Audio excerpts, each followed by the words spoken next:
नमस्कार मित्रों। पिछले लगभग एक हफ्ते से और विशेष तौर से अगर नाम लें तो लगभग 3-4 दिन से सुप्रीम कोर्ट में जो पतंजलि के ऊपर केस चल रहा है उसकी चर्चा, उसकी रिपोर्टिंग का तरीका और अलग अलग अखबारों में अपने अपने वैचारिक स्टैंडर्ड के अनुसार उस न्यूज़ को पब्लिश करना, साथ ही डीएमआर एक्ट उसको अपनी दृष्टि से एक्सप्लेन करना, ये सब चीज़ें आयुर्वेद और बिना आयुर्वेद के ग्रुप्स में जो आयुर्वेद से थोड़ा परहेज रखते हैं, आयुर्वेद को प्रशंसा करते हैं, उन सब में बराबर एक वायरल रूप में ये चल रहा है। वस्तु स्थिति क्या है, हमारा अपना ग्रेजुएट इन सब चीज़ों में कितना इन्वॉल्व है, कितना उस पर इम्पैक्ट होने वाला है, इन सब विषयों पर बहुत गंभीरता से कोई चर्चा हो नहीं रही है। आज हम यही जानने की कोशिश करेंगे कि आखिर वस्तु स्थिति क्या है, लीगल पॉइंट्स क्या हैं और इससे हम किस तरीके से प्रभावित हैं या हम किस तरीके से इसके प्रभाव से बच सकते हैं। मैंने अभी कुछ दिन पहले एक छोटी सी वीडियो बनाई थी जिसमें मैंने ये कहा था कि जो सुप्रीम कोर्ट और पतंजलि का केस है उस पर कोई टिप्पणी ना हम करनी चाहिए ना हम करते, लेकिन इतना निश्चित है कि ये खाली पतंजलि वर्सेस आईएमए नहीं है। मैंने उसमें कहा था कि आयुर्वेद पर चारों तरफ से आक्रमण हो रहा है, अटैक हो रहा है, तो वो कौन लोग हैं जो इस सारे प्रोसेस में हिडन एजेंडा के रूप में काम कर रहे हैं। आज मुख्यतः दो विषयों पर बात करेंगे। एक विषय ये है कि आयुर्वेद को टारगेट किया जा रहा है और किस तरीके से किया जा रहा है, और दूसरा जो भ्रामक विज्ञापन कानून है यानी कि डीएमआर एक्ट जिसको मोटे तौर से जाना जाता है, उससे हम चिकित्सक किस तरीके से प्रभावित होते हैं और उसके प्रभाव को हम किस तरीके से कम कर सकते हैं। जो मिथ्या प्रचार डिफरेंट विचारधारा के न्यूज़पेपर्स के माध्यम से किया जा रहा है कि केवल 25 जो बीमारियां हैं उनके विषय में आयुर्वेद के लोग जो हैं उसको ठीक करने का दावा नहीं कर सकते या उनको ठीक नहीं कर सकते, अलग अलग अखबार अपनी मानसिकता और अपनी थ्योरी के अनुसार उसको इंटरप्रेट कर रहे हैं। तो आज इन दोनों विषयों पर संक्षेप में हम चर्चा करेंगे। पहला विषय है कि आयुर्वेद को टारगेट किया जा रहा है। मैं हमेशा से दो बातें कहा करता हूँ। एक तो ये कि अभी तक वर्ल्ड ओवर और हमारी गवर्नमेंट भी आयुर्वेद को ये केवल और केवल प्रिवेंटिव के रूप में काम करता है, लेकिन कोविड के बाद जिस तरीके से आयुर्वेद की एक्सेप्टेबिलिटी बढ़ी है तो वहाँ ये निश्चित हो गया है कि खाली प्रिवेंटिव ही नहीं, आयुर्वेद जो है क्यूरेटिव पावर भी बहुत ज़बरदस्त रखता है। बस यही बात कुछ लोगों को नहीं पच पा रही है। इंडियन मेडिकल एसोसिएशन बहुत बड़ा एसोसिएशन है, लाखों उसके मेंबर्स हैं और यहाँ ये बात बहुत सुस्पष्ट है कि हमें ये जो विषय है जो मैं आप लोगों के सामने रख रहा हूँ, हमें आईएमए वर्सेस आयुर्वेद नहीं करना है, क्योंकि आईएमए की बहुत बड़ी संख्या में ऐसे लोग हैं जो इस सारे डेवलपमेंट से खुश नहीं हैं। और आपने देखा भी होगा आपके आसपास आपके जानने वाले किसी का स्टेटमेंट नहीं आया आईएमए के किसी व्यक्ति का, क्योंकि आईएमए का एक धड़ा ऐसा है जो बाकायदा जो वैदिक साइंस है उसको ही नहीं मानता है, वो भारत को भारत नहीं मानता है, अभी भी वो इंडिया से आगे नहीं निकल पा रहा है। ये मैं उदाहरण देके आपको बताता हूँ। लास्ट ईयर मेडिकल काउंसिल ने, जो नेशनल काउंसिल फॉर मेडिसिन है, जो एलोपैथ की शिक्षा चिकित्सा को कंट्रोल करने की एक स्टैट्यूटरी बॉडी है, उन्होंने अपने लोगों में थोड़ा परिवर्तन किया। जो एक साल पहले से वो लोगो चल रहा था, पता नहीं आप लोगों में से कितने लोगों को ये जानकारी है कि जो एनएमसी का लोगो है उसमें भगवान धन्वंतरी की फोटो है।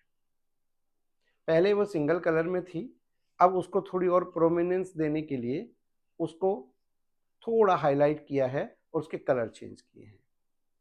बस इतनी सी बात जो है वो आईएमए को नहीं पच पाई। और आईएमए को भी कौन से आईएमए को नहीं पच पाई? आईएमए की केरल इकाई को। ध्यान दीजिए, आईएमए की केरल इकाई ने मिनिस्ट्री को एक पत्र लिखा, काउंसिल को एक पत्र लिखा कि इसका जो है आप धर्मीकरण कर रहे हैं, यानी कि इस संस्था को भी आप धर्म की आड़ में ले जा रहे हैं और देवी देवताओं के चित्र को इसके लोगों में नहीं लगाना चाहिए। आईएमए ने लिखित में दिया, गवर्नमेंट ने उसका एक्सप्लेनेशन दिया, लेकिन बात यहां ये आ रही है कि जो आईएमए का लोगो है उसमें क्या लगा है? उसमें जो लोगो है आईएमए का, एक ग्रीक देवता है वो, जिसकी वो रोड ऑफ एस्क्लेसिया है। वो वहां ठीक है, आईएमए अपने लोगों में एक ग्रीस के देवता को लगा रहा है।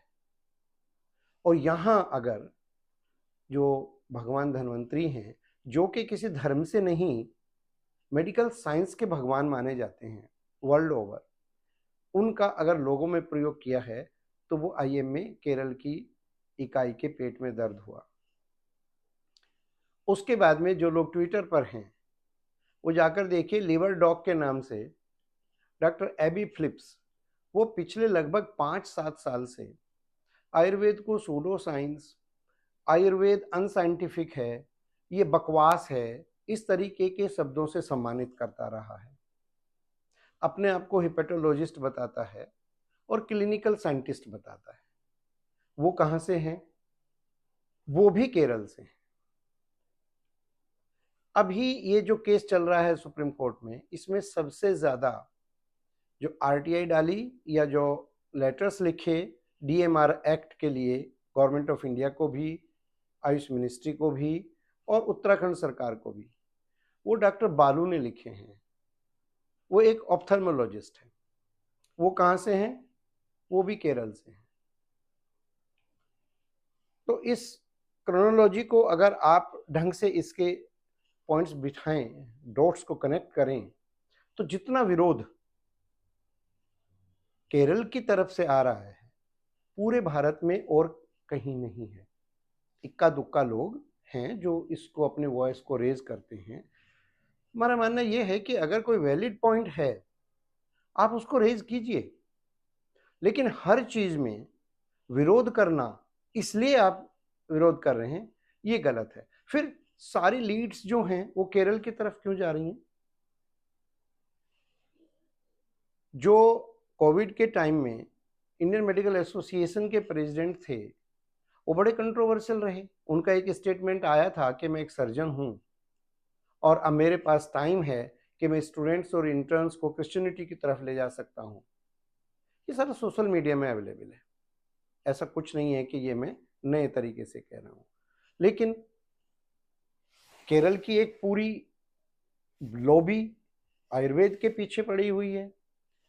उन्होंने गिलोय, तुलसी, हल्दी, अश्वगंधा, माने ऐसा आलम हो गया है कि they are trying their best कि ये सब चीजें बकवास हैं, हिपेटोटॉक्सिक हैं। और उस पर उन्होंने अपने रिसर्च पेपर्स और ये सारा भी लिखना शुरू किया है। उन्होंने हिमालय का नाम लेकर ली-52 को काफी डिमांड किया और उसका रिजल्ट ये निकला कि हिमालय ने बेंगलोर हाई कोर्ट में इन महाशय के विरुद्ध जो है एक डिफेमेशन केस किया और 3 महीने के लिए उनका ट्विटर अकाउंट बंद कर दिया गया। लेकिन वो फिर उनका चालू हो गया और वो फिर हर घंटे जो हैं वो आयुर्वेद के विरुद्ध जो हैं इसी तरीके के अनर्गल वार्तालाप करते हैं। उनका पक्ष अच्छा है या बुरा वो उतना महत्वपूर्ण नहीं है जितना वो डिफेमेटरी वर्ड यूज करते हैं आयुर्वेद के लिए। जैसे एक यूट्यूब पर उनका एक इंटरव्यू है, उसमें वो कहते हैं कि आयुर्वेद बकवास है, आयुर्वेद के कॉलेज बंद हो जाने चाहिए और अपने बच्चों को आयुर्वेद नहीं पढ़ाने देना चाहिए। उनका ये कहना है कि जो आयुर्वेद का सिलेबस है वो मैंने पूरा पढ़ा है A to Z। उसमें वही आजकल पुरानी चीजें जो हैं, जो ऑब्सोलीट हो गई हैं, उन्हीं को पढ़ाया जा रहा है। ना कोई डायग्नोसिस का तरीका नया बताया जाता है। और वहां अभी भी ये कहा जाता है कि जो बीमारी है वो राक्षसों से होती है। जो भूत विद्या का हमारा एक अंग है, जिसको अभी NCISM ने वायरोलॉजी और बैक्टीरियोलॉजी में किस तरीके से उन्होंने अच्छे से एक्सप्लेन किया है, उसको वो इस तरीके से लोगों के सामने परोस रहे हैं। तो आप ये देखिए कि ये कितना बड़ा षड्यंत्र रचा जा रहा है आयुर्वेद के अगेंस्ट, और बहुत बड़ी कोई लॉबी है। मैं एक बहुत छोटा सा आदमी हूँ, मुझे नहीं पता कि उनका सोर्स क्या है या उनके पीछे कौन लोग हैं। ये निश्चित है कि कोई आदमी इतने लंबे समय तक इस तरीके से किसी पैथी के को डिफेम करने में बिना किसी लॉजिक के, बिना किसी पर्सनल इंटरेस्ट के नहीं कर सकता। अभी उन्होंने एक पेपर पब्लिश कराया है, कोई हिपेटोलॉजी की मैगजीन है, उसमें वो पब्लिश हुआ है। अभी जो आप देखेंगे उसका चित्र आप देखिए, उसमें उन्होंने श्री श्री तत्वा के एक मेध सिरप को एनालाइज किया है और उस रिसर्च पेपर में उसकी बाकायदा इमेज भी यूज की है। मुझे नहीं पता लीगल वे में कि किसी के प्रोडक्ट को बिना उनकी परमिशन के आप वो इमेज यूज कर सकते हैं या नहीं कर सकते हैं। I am not aware about that kind of law. लेकिन उसमें उन्होंने फिर से ब्राह्मी, अश्वगंधा, तुलसी जैसे जैसे प्लांट्स को इवेलुएट किया साइंटिफिकली और ये शो किया कि ये सब हिपेटोटॉक्सिक हैं। लेकिन कमाल की बात है कि श्री श्री वाले भी चुपचाप बैठ के तमाशा देख रहे हैं। उन्होंने उनके खिलाफ कोई भी एक्शन नहीं लिया, ना ही कोई लेटर लिखा है। ये क्या शो करता है कि अटैक हम पर बाहर से ही नहीं, अंदर से भी हो रहा है। हमें मतलब है पैसा कमाने से। हमने एक प्रोडक्ट बनाया, बिका, हमारा काम खत्म हो गया। कितनी बड़ी फर्म्स हैं, किसी का कोई स्टेटमेंट नहीं आया। क्या DMR एक्ट उन पर लागू नहीं है? क्या DMR एक्ट से वो लोग आच्छादित नहीं हैं? फिर 2018 में मिनिस्ट्री ने इस DMR एक्ट को बाईपास करने का एक तरीका निकाला था और एक नया रूल बनाया था 170, जिसमें लाइसेंसिंग अथॉरिटीज को ये अधिकार दिए गए थे कि वो अपने निर्माता जो एडवर्टीजमेंट करना चाहते हैं उनको अपने यहाँ रजिस्टर करेंगे और जो इंडिकेशंस अप्रूवल सीट पर हैं उनके साथ 5 साल के लिए उस एडवर्टीजमेंट को अलाउ करेंगे। एक उसको स्पेसिफिक कोड दिया जाएगा। तो ये प्रेशर हुआ, निर्माता जो हैं वो कोर्ट गए, कोर्ट ने उसको स्टे किया। उसके बाद में पिछले साल ही कोर्ट ने पूछा मिनिस्ट्री से कि आप इस पर क्या रुख रखते हैं। अब मुझे नहीं पता मिनिस्ट्री ने अच्छा किया या बुरा किया, वो मेरा विषय भी नहीं है। लेकिन मिनिस्ट्री ने कोर्ट को सूचित किया कि हम इसको विड्रॉ कर रहे हैं, रूल 170 को हम निष्प्रभावी कर रहे हैं। कर सकते हैं, उनकी पावर्स हैं। तो attack with in our society और with in the Ayurveda fraternity भी हो रहा है। हम किसी चीज को चुपचाप सहन कर ले रहे हैं, वो भी उसको सपोर्ट करने जैसा ही होता है। तो स्थिति बहुत अच्छी नहीं है। ये तो अच्छी बात सिर्फ इतनी है कि आम पब्लिक को मालूम है कि आपकी क्या पावर्स हैं, आयुर्वेद कितना इफेक्टिव है। पॉलिटिकल स्टेटमेंट कुछ नहीं है कि ये नेहरू जी का कानून है या किस जी का कानून है। We are least concern about that. We are the physicians. हम चिकित्सक हैं और समाज में चिकित्सा का काम कर लोगों को रोग मुक्ति का मार्ग दिखाते हैं। लेकिन इन सब चीजों से हमारा हर प्रैक्टिशनर प्रभावित है, क्योंकि अखबार अपनी ड्यूटी नहीं निभा पा रहे हैं। दैनिक भास्कर ने जिस तरीके से उसको इंटरप्रिटेट किया है, वो किसी भी दृष्टि से पत्रकारिता के स्टैंडर्ड पर खरा नहीं उतरता है। वो DMR एक्ट अकेले आयुर्वेद पर लागू नहीं होता, वो सभी प्रकार की पैथियों पर लागू होता है। इवन जो ताबीज, गंडे, पूजा पाठ, इस तरीके के यंत्र, ये इनसे कोई चिकित्सा करना चाहते हैं, ये एक्ट उन पर भी लागू होता है। और 2020 में एक ड्राफ्ट आया इस एक्ट को अमेंड करने के लिए, हालांकि वो अभी नोटिफाइड नहीं हुआ है, और उसमें बजाय उसको और थोड़ा सा व्यवहारिक बनाने के स्थान पर उसमें 24 और चीजें जोड़ दी। अब आते हैं उस डीएमआर एक्ट के ऊपर, जिसमें बहुत सारे लोगों के फोन आ रहे हैं कि क्या हम अब किसी को ये नहीं बता सकते कि हम डायबिटीज ठीक करते हैं, अस्थमा ठीक करते हैं, हम कैंसर भी ठीक करते हैं, हम इसकी प्रैक्टिस कर पाएंगे या नहीं कर पाएंगे। दूसरा, कई लोगों ने कहा कि बिना विज्ञापन के हमें कौन जानेगा कि हम एक कोने में बैठे हुए हैं। तो मित्रों, ये एक्ट है, इसमें जब तक गवर्नमेंट इसको अमेंड नहीं करती या रिपील नहीं करती, तब तक हमें इसी के साथ रहना है। अगर हम ये कहने लगे कि जून में तो बहुत गर्मी होती है, हम अपनी क्लिनिक पे नहीं जाएंगे, आप व्यवस्था करते हैं ना, एयर कंडीशनर यूज करते हैं, बाकी के और दूसरे तरीके यूज करते हैं, इसी तरीके से ये एक्ट है।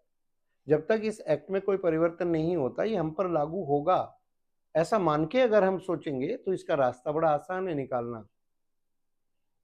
ये किसने कहा है? इस एक्ट में कहीं नहीं लिखा है कि आप इन इन रोगों को नहीं देख सकते या ट्रीट नहीं कर सकते। उसका सिंपल कहना है कि आप इन रोगों को ठीक करने की गारंटी का विज्ञापन नहीं कर सकते। तो क्यों करें विज्ञापन? क्यों मैं कह रहा हूं कि मैं कैंसर ठीक कर दूंगा, जड़ से मिटा दूंगा, गारंटी के साथ मैं ये कर दूंगा, गारंटी के साथ मैं वो कर दूंगा? इसकी आवश्यकता नहीं है। ट्यूबरकुलोसिस का एक बड़ा एग्जाम्पल है, उसमें ट्यूबरकुलोसिस भी है। तो क्या ट्यूबरकुलोसिस ठीक नहीं होती? क्या भारत सरकार ने ट्यूबरकुलोसिस इरेडिकेशन कैंपेन नहीं चला रखा है? क्या गवर्नमेंट पब्लिश नहीं करती है डाटा? ट्यूबरकुलोसिस इरेडिकेशन प्रोग्राम में हमने इतना अचीव किया, इट मींस क्या है? और ट्यूबरकुलोसिस उन बीमारियों में से एक है कि जिनको अगर पूरे ईमानदारी के साथ में पेशेंट ट्रीटमेंट करता है, एक जितने डिफाइंड टाइम पीरियड के साथ में, वो निश्चित रूप से ठीक हो जाता है। अब निश्चित रूप से ठीक होना या गारंटी के साथ ठीक होना, बात तो एक ही है। लेकिन कभी गवर्नमेंट के किसी एडवर्टीजमेंट में या किसी भी चेस्ट फिजिशियन के क्लिनिक पर कहीं ये लिखा दिखा है कि हमने गारंटी से हम ट्यूबरकुलोसिस को ठीक कर देंगे? नहीं। तो हमें भी थोड़ा सा संयम के साथ में आगे बढ़ना पड़ेगा, और इन सब चीज़ों को बहुत व्यवहारिक दृष्टिकोण के साथ में हमें अपने आप को बचाते हुए आगे चलना है। एडवर्टीजमेंट की बहुत सारे मेरे फेलो फिजिशियंस के फ़ोन आए, खास तौर से जो नया युवा वर्ग है, कि हम अपना विज्ञापन नहीं देंगे तो हमारे पास कौन आएगा। तो अपना विज्ञापन देना डीएमआर एक्ट के अलावा भी हमारे पास में जो एनसीआईएसएम के कोड ऑफ एथिक्स और उन सब का, उसमें भी आप अपना विज्ञापन नहीं कर सकते।